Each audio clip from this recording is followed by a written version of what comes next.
बिस्मिल्लाहिर्रहमानिर्रहीम। अस्सलाम वालेकुम। राइजिंग एजुकेशन यूट्यूब चैनल की तरफ से खुशामदीद। मैं हूं मोहम्मद शाहिद अजीम और ईआरडी सीरीज की नेक्स्ट वीडियो के साथ हाजिर हूं। फ्रेंड्स, आज हम थर्ड नॉर्मल फॉर्म पे बात करेंगे। इससे पहले सीरीज में हम सेकंड नॉर्मल फॉर्म तक बात कर चुके हैं, जिसमें हमने सबसे पहले देखा था कि नॉर्मलाइजेशन क्या होती है, फिर हमने देखा कि एनोमलीज क्या होती हैं, फिर हमने फंक्शनल डिपेंडेंसीज पे बात की, फिर first normal form and second normal form. आज हम देखेंगे कि थर्ड नॉर्मल फॉर्म क्या होती है। तो थर्ड नॉर्मल फॉर्म पे बात करने से पहले आपसे रिक्वेस्ट है कि अगर अभी तक आपने हमारा चैनल सब्सक्राइब नहीं किया तो प्लीज इस चैनल को सब्सक्राइब कीजिए और हमारी आने वाली वीडियो से बाखबर रहने के लिए बेल के आइकॉन पे लाजमी प्रेस कीजिए, क्योंकि इस सीरीज के फौरन बाद हम सीक्वल की सीरीज स्टार्ट करने जा रहे हैं, जिसके अंदर हम स्ट्रक्चर्ड क्यूरी लैंग्वेज को पढ़ेंगे और हम देखेंगे कि डाटाबेस को मैनिपुलेट करने के लिए क्यूरीज किस तरह से लिखी जाती हैं। तो चलें जी, आज के लेक्चर की तरफ बढ़ते हैं। आज का हमारा एजेंडा है थर्ड नॉर्मल फॉर्म। हमने कहा था कि नॉर्मलाइजेशन कुछ फेजेस में, कुछ स्टेप्स में होती है। हर फेज या हर स्टेप को हम नॉर्मल फॉर्म कहते हैं। तो पहला फेज फर्स्ट नॉर्मल फॉर्म, दूसरा फेज सेकंड नॉर्मल फॉर्म, तीसरा फेज थर्ड नॉर्मल फॉर्म। हमारे काम का आगाज होता है अननॉर्मलाइज टेबल से। हमें जो टेबल मिलती है हम कहते हैं ये अननॉर्मलाइज है, फिर हम उसके ऊपर फर्स्ट नॉर्मल फॉर्म अप्लाई करते हैं। तो हर नॉर्मल फॉर्म के कुछ रिक्वायरमेंट्स हैं। अगर आपका टेबल उस नॉर्मल फॉर्म की रिक्वायरमेंट्स को फुलफिल करता है तो हम कहते हैं कि टेबल उस नॉर्मल फॉर्म में है। मसलन फर्स्ट नॉर्मल फॉर्म की रिक्वायरमेंट है कि टेबल में कोई रिपीटिंग ग्रुप नहीं होना चाहिए। तो अगर आपके टेबल में कोई रिपीटिंग ग्रुप नहीं है तो हम कहेंगे कि ये टेबल फर्स्ट नॉर्मल फॉर्म में है। और अगर रिपीटिंग ग्रुप है तो हम उसको ब्रेक करेंगे, हम उसको रिमूव करेंगे। उसके लिए हमने पीछे एक वीडियो में बड़ी डिटेल से उसको डिस्कस किया था कि हम उसको कितने तरीकों से रिमूव कर सकते हैं। तो रिमूव करने के बाद हमारा टेबल जो है वो फर्स्ट नॉर्मल फॉर्म में चला जाएगा। इसी तरह अगर हम बात करें सेकंड नॉर्मल फॉर्म की, तो सेकंड नॉर्मल फॉर्म की दो रिक्वायरमेंट्स हैं। पहली कि टेबल फर्स्ट नॉर्मल फॉर्म में होना चाहिए और दूसरी कि उसके अंदर कोई पार्शियल डिपेंडेंसी नहीं होनी चाहिए। तो हम एक टेबल देखते हैं कि उसके अंदर कोई रिपीटिंग ग्रुप नहीं है तो हम कहते हैं ये फर्स्ट नॉर्मल फॉर्म में है। फिर हम देखते हैं कि उसके अंदर क्या सिंगुलर प्राइमरी की है। अगर सिंगुलर प्राइमरी की है तो उसके अंदर कोई पार्शियल डिपेंडेंसी नहीं हो सकती, तो हम कहते हैं कि ये टेबल सेकंड नॉर्मल फॉर्म में है। और अगर कंपोजिट प्राइमरी की है तो फिर हम एक एक नॉन के एट्रीब्यूट को चेक करते हैं कि वो किसके ऊपर डिपेंडेंट है और हम ये फाइंड करने की कोशिश करते हैं कि कहीं कोई पार्शियल डिपेंडेंसी तो एग्जिस्ट नहीं करती। अगर नहीं करती तो हम कहते हैं ये टेबल सेकंड नॉर्मल फॉर्म है, और अगर करती है तो फिर हम उसको रिमूव करते हैं। इसको रिमूव करने का तरीका वेरी लास्ट वीडियो में हमने डिस्कस किया था, जिसमें हमने देखा था कि कैसे हम एक टेबल से पार्शियल डिपेंडेंसी को रिमूव करते हैं। आज हम बात करेंगे थर्ड नॉर्मल फॉर्म में। तो थर्ड नॉर्मल फॉर्म की भी दो रिक्वायरमेंट्स हैं। पहली कि टेबल सेकंड नॉर्मल फॉर्म में होना चाहिए और दूसरी कि टेबल के अंदर कोई ट्रांसिटिव डिपेंडेंसी नहीं होनी चाहिए। The third normal form has two requirements. First, the table must be in second normal form. The second, there must be no transitive dependency in table. It means that there must be no non-key attribute should be functionally dependent on another non-key attribute. इसका क्या मतलब है?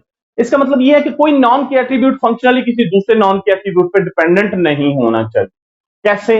इस चीज को हम पहले भी एक वीडियो में डिस्कस कर चुके हैं, तो आज हम इसको जरा इन डिटेल देखेंगे। इस वक्त स्क्रीन के ऊपर आप एक टेबल देख रहे हैं स्टूडेंट्स की। स्टूडेंट्स के अंदर आईडी है, नेम है, क्लास आईडी है, सिटी आईडी है और सिटी नेम है। इसके अंदर आईडी जो है चूंकि अंडरलाइंड है तो हम कहेंगे कि ये हमारी प्राइमरी की है। वो प्राइमरी की सारी रिक्वायरमेंट्स भी पूरी करती है कि वो नल नहीं है, वो यूनिक है, तो हम कहेंगे कि ये हमारी प्राइमरी की है। इसके अलावा name, class ID, city ID और सिटी नेम, ये चार नॉन की एट्रीब्यूट्स हैं।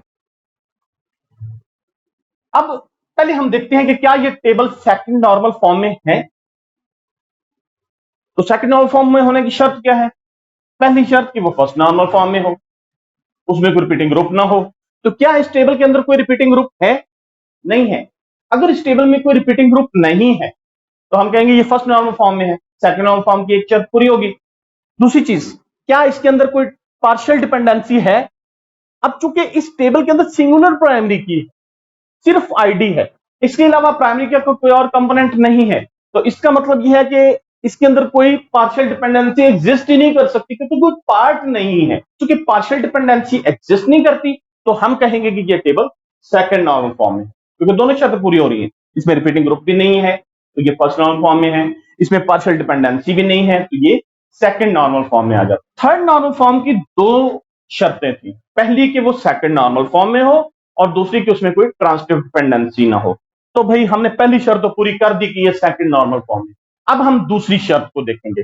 ट्रांसिटिव डिपेंडेंसी क्या होती है? इफ अ नॉन की attribute is functionally dependent on an other non की attribute, this is called transitive dependency.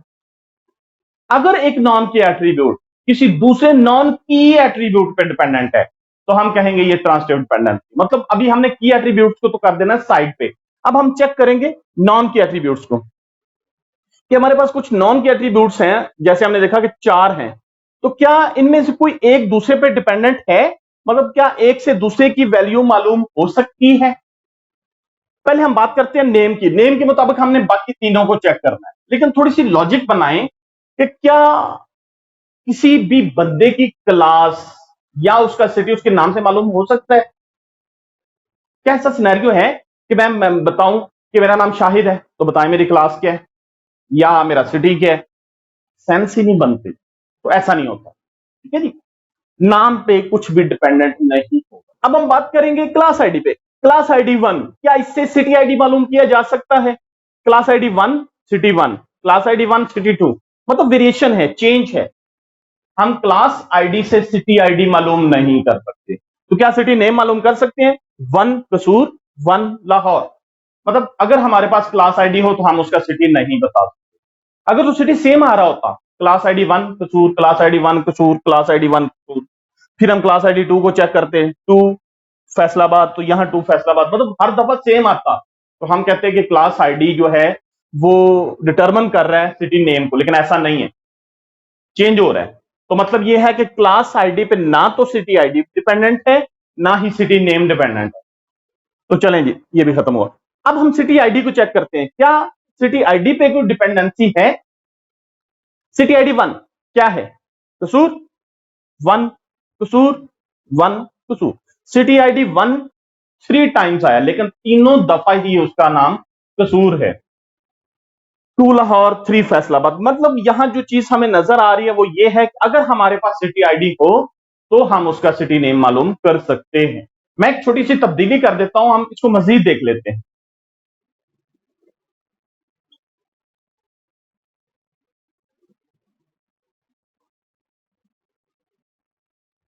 जी, तो अभी आप देखिए 1 कसूर 1 कसूर 1 कसूर सेम आ रहा है, लेकिन हम इस पे फैसला नहीं कर सकते, हमने बाकी वैल्यूज भी देखनी है। 2 लाहौर 2 लाहौर, 2 टाइम्स है, तो दोनों दफा ही उसमें लाहौर है। तो मतलब ये हुआ कि अगर हमारे पास सिटी आईडी रिपीट हो रहा है तो सिटी नेम सेम आ रहा है। इट मींस कि सिटी नेम जो है वो फंक्शनली डिपेंडेंट है सिटी आईडी के ऊपर। तो एक नॉन की एट्रीब्यूट दूसरे नॉन की एट्रीब्यूट पे डिपेंडेंट है, या एक नॉन की एट्रीब्यूट की वैल्यू मालूम हो रही है दूसरे नॉन की एट्रीब्यूट से, इस चीज को हम कहते हैं ट्रांसिटिव डिपेंडेंस।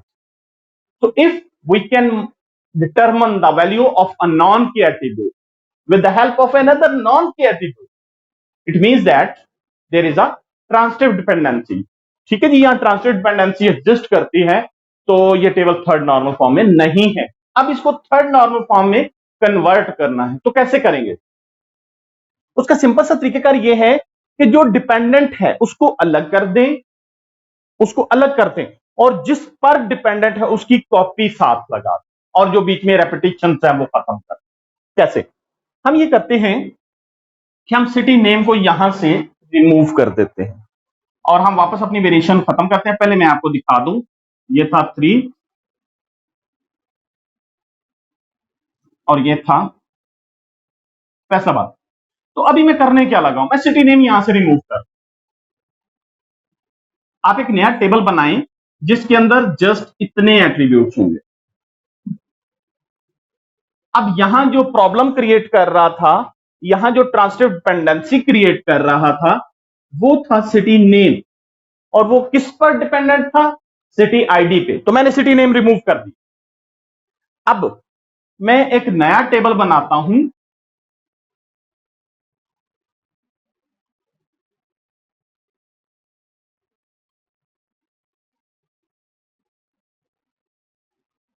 अच्छा अब हमारे पास टोटल कितने सिटीज हैं? 1 2 3, 3 सिटीज हैं। ये तो वो 1 ही रिपीट हुआ ना, तो मतलब 3 यूनिक सिटीज है हमारे पास। तो मैं इसका नाम करता हूं सिटी आईडी और इसका नाम कर देता हूं सिटी नेम। ओके जी, 1 2 3, 1 2 3। अब एक क्या था, 1 था कसूर, वो हमें याद है। या दूसरी चीज ये हम कर सकते हैं कि हम पहले अलग से टेबल बना लें, उसमें एंट्रीज कर लें, उसके बाद इधर से रिमूव करें। 2 था हमारा लाहौर, एंट्रीज एग्जैक्टली वही रखनी है जो मेन टेबल में थी, मतलब अपने पास से नहीं डाल देनी। और 3 था फैसलाबाद। अब हमारे पास वही जो टेबल था, जो सेकंड नॉर्मल फॉर्म में टेबल था, उसको तोड़ के हमने उसके 2 टेबल्स बना दिए। अब क्या ये टेबल थर्ड नॉर्मल फॉर्म में आ गए हैं? भाई देखें, यहां इस टेबल के अंदर हमें एक ही ट्रांसलेट डिपेंडेंसी मिली थी, वो हमने रिमूव कर दी। हमने वो जो डिपेंडेंट था उसको अलग कर दिया, और जिस पर डिपेंडेंट था उसकी एक कॉपी इधर से उठाई और उधर लगा। मतलब जिस पर डिपेंडेंट था वो इधर भी रहेगा और वो नए टेबल में भी जाएगा, और नए टेबल में जाके वो बन जाएगा प्राइमरी की। जबकि फिर अगर एक टेबल की प्राइमरी की दूसरे टेबल में आ रही हो तो वो फॉर्म की कहलाती है। तो इधर ये फॉर्म की बन जाएगा, उसको मेंशन करने की जरूरत नहीं है, वो हमें पता है कि जब इधर वो प्राइमरी की है तो फिर इधर वो फॉर्म की। तो अब ये हमारे पास एक नया टेबल आया सिटी का, जिसके अंदर सिटी आईडी है, सिटी नेम है।